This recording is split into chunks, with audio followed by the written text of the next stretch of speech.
మీ కళ్ళద్దాలు ఇక పక్కన పెట్టేయండి. ప్రతి కంటి సమస్యకి బెస్ట్ సొల్యూషన్ ఇస్తుంది American laser eye hospital.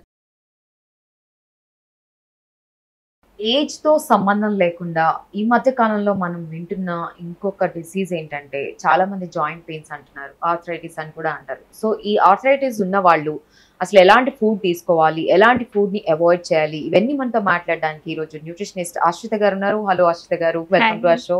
Hi అండి.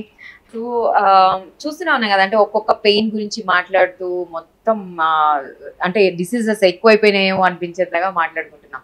సో ఆర్థరైటిస్ కూడా అంటే ఏజ్ తో సంబంధం లేదు. 8 year వాళ్ళు చెప్తున్నారు, టీన్స్ లో వాళ్ళు చెప్తున్నారు, 30s లో వాళ్ళు చెప్తున్నారు, విమెన్ అయితే ఇంకా ఎక్కువ చెప్తున్నారు. ఈ ఆర్థరైటిస్ ఉండే వాళ్ళకి అసలు ఎలాంటి ఫుడ్ ది బెస్ట్, వాళ్ళు ఎలాంటి ఫుడ్ ని అవాయిడ్ చేయాలి? రైట్. సో మీరు ఇందాక అన్నారు కదా, ఇది వరకు ఆర్థరైటిస్ అంటే ఓన్లీ ఏజ్డ్ పర్సన్స్లోనే చూసేవాళ్ళం. స్పెసిఫికల్గా ఉమెన్కి అయితే మెనోపాజ్ అయ్యాక ఎక్కువ ఆర్థరైటిస్ సిమ్టమ్స్ కనిపిస్తాయి. ఎందుకంటే వాళ్ళల్లో ఈస్ట్రోజన్ ప్రొడక్షన్ తగ్గిపోతుంది కాబట్టి. ఈస్ట్రోజన్ జనరల్గా మన బోన్స్, జాయింట్స్ యొక్క ఫ్లెక్సిబిలిటీని, జాయింట్ హెల్త్ని కాపాడడానికి ఈస్ట్రోజన్ చాలా అవసరం. సో ఉమెన్లో ఈస్ట్రోజన్ తగ్గిపోయేది మెనోపాజ్ తర్వాత. సో అది తగ్గిపోతుంటే క్రమేపీ బోన్ డెన్సిటీ తగ్గిపోవడం, జాయింట్ పెయిన్స్ వాళ్ళకి కనిపిస్తాయి. That is a general. ఇది వరకు ఇప్పుడు మీరు అన్నట్టు చిన్నపిల్లల నుంచి పెద్దవాళ్ళ వరకు ఏజ్ గ్రూప్ లేకుండా ప్రతి ఒక్కళ్ళు కంప్లైంట్ చేస్తున్నారంటే దీనికి మేజర్ రీజన్ ఏంటంటే వైటమిన్ డి డెఫిషియన్సీ. చాలా మందిలో ఇవాళ రేపు వైటమిన్ డి లెవెల్స్ సింగిల్ డిజిట్స్లో కనిపిస్తున్నాయి, 8, 9 అలాగా. So that indicates vitamin D deficiency is a major reason for joint pains. అంటే అన్ని జాయింట్ పెయిన్స్ని మనం ఆర్థరైటిస్ అనలేము, కానీ ఇన్ జనరల్గా ఇప్పుడు కనిపించే చిన్నపిల్లల్లో జాయింట్ ఇష్యూస్ అంటే ఒకటి వైటమిన్ డి డెఫిషియన్సీ. దీంతో పాటు ఫుడ్, ఎలాంటి ఫుడ్ తీసుకుంటున్నారు, అల్ట్రా ప్రాసెస్డ్ ఫుడ్స్ అన్నీ కూడా. ఇప్పుడు చిప్స్ తీసుకున్నా, బిస్కెట్స్ తీసుకున్నా, పిల్లలు ఇవే తింటున్నారు. These are all ultra processed foods. ఇవన్నీ కూడా ఇన్ఫ్లమేషన్ క్రియేట్ చేస్తాయి. మనకు ఒక చోట పెయిన్ వచ్చింది, అది ఏ జాయింట్ అయినా సరే పెయిన్ వచ్చింది అంటే అది వాపు వల్ల, ఇన్ఫ్లమేషన్ వల్లే పెయిన్ వస్తుంది. సో ఈ ఇన్ఫ్లమేషన్ అసలు ఎందుకు క్రియేట్ అవుతుంది అంటే more of processed foods. So డైట్లో ప్రాసెస్డ్ ఫుడ్స్ ఉన్నంతసేపు ఏదో ఒక జాయింట్లో ఇన్ఫ్లమేషన్, జాయింట్ అనే కాదు ఎక్కడైనా ఏదైనా ఇన్ఫ్లమేషన్ రాకుండా ఉండడానికి ప్రాసెస్డ్ ఫుడ్ అసలు తీసుకోవద్దు, అల్ట్రా ప్రాసెస్డ్ ఫుడ్ అసలు తీసుకోవద్దు. So can you please name few of the processed ultra processed foods అంటే ఇప్పుడు మనం జనరల్గా ఒక ఫ్రూట్ తీసుకుని ఫ్రూట్ జ్యూస్ చేసుకుంటే, మన ఇంట్లో చేసుకుంటే అది ప్రాసెసింగే. అదే మనం కూర తెచ్చుకుని అది వండుకుంటే అది ప్రాసెసింగే. It is a processed. కానీ అల్ట్రా ప్రాసెస్డ్ ఫుడ్ అంటే ప్యాక్డ్ ఫుడ్. అంటే మీరు ఏదైనా ఒక ఫుడ్ తెచ్చుకుని, జనరల్గా పొటాటోస్ మన ఇంట్లో ఎన్ని రోజులు ఉంటాయి, మహా అయితే 2 వారాలు ఉంటాయి. ఇంకా రోజులు అయితే అది కుళ్ళిపోవడం స్టార్ట్ అవుతుంది. కానీ మీరు ఎప్పుడైనా చిప్స్ అలా పాడవడం చూసారా? నెవర్. పొటాటో చిప్స్ ఎన్ని రోజులు ఉంచినా ప్యాకెట్లో అలాగే ఉంటుంది. దట్ మీన్స్ ఆ చిప్స్, ఆ వెజిటేబుల్లో ఉన్న లైఫ్ ఈస్ గాన్.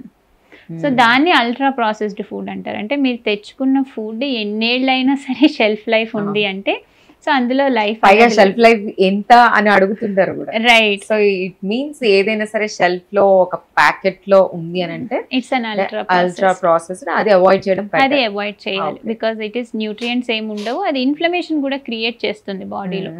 సో ఇవి మెయిన్ జాయింట్ ఇష్యూస్ ఉన్న వాళ్ళు ఇలాంటి అల్ట్రా ప్రాసెస్డ్ ఫుడ్ ని అవాయిడ్ చేయాలి. దాని తర్వాత వీళ్ళు అవాయిడ్ చేయాల్సినవి ఏంటి అంటే దుంపలు. అందరికీ దుంపలు పడవని చెప్పను, కానీ చాలా మంది కంప్లైంట్ చేస్తారు. యామ్ తీసుకున్నా సరే కొన్ని ఎలర్జెన్స్ ఉంటాయి. సో వీళ్ళు యామ్ తీసుకున్నా, పొటాటో తీసుకున్నా, కొంతమంది గోంగూర తీసుకున్నా, వంకాయ కూడా. బికాజ్ ఇవన్నీ సొలనేసి, వంకాయ ఎస్పెషల్లీ సొలనేసి ఫ్యామిలీకి చెందింది. సో వాళ్ళకి ఏంటంటే కొంచెం ఎలర్జిక్ ఉంటారు, ఫ్రమ్ ద స్టార్టింగ్ నుంచి కూడా ఎలర్జీ. సో అలాంటి వాళ్ళు అవాయిడ్ చేయడం బెటర్. ఇవి కాకుండా ఎలాంటి ఫుడ్ తీసుకోవాలి? సరే, ఇన్ఫ్లమేషన్ కాజ్ చేసేవి తీసుకోకూడదు. మన డైట్ యాంటీ ఇన్ఫ్లమేటరీ డైట్ ఉండాలి. జనరల్గా ఆర్థరైటిస్ ఉన్న వాళ్ళకి high plant based food recommend చేస్తాం. మనకి ప్లాంట్స్ నుంచి వచ్చే ఫుడ్ ఎప్పుడు కూడా ఇన్ఫ్లమేషన్ని తగ్గిస్తుంది. సో దాన్ని ఎందుకంటే అది మన బాడీలో ఆల్కలైనిటీని పెంచుతుంది.